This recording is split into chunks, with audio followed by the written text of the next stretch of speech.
স্টেশনের বাবুর মতো মিষ্টি পান খেয়ে,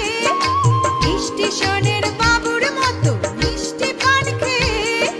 দেখেন তোরে দেখছে কেমন ড্যাপটে বিয়েছে, দেখেন তোরে দেখছে কেমন ড্যাপটে বিয়েছে। আমি তাই তো বলি চুল বেঁধে সাজ, আমি তাই তো বলি চুল বেঁধে সাজ হলুদ রাঙা শাড়িতে, ঠাকুর জামাই এলো বাড়িতে, রোনন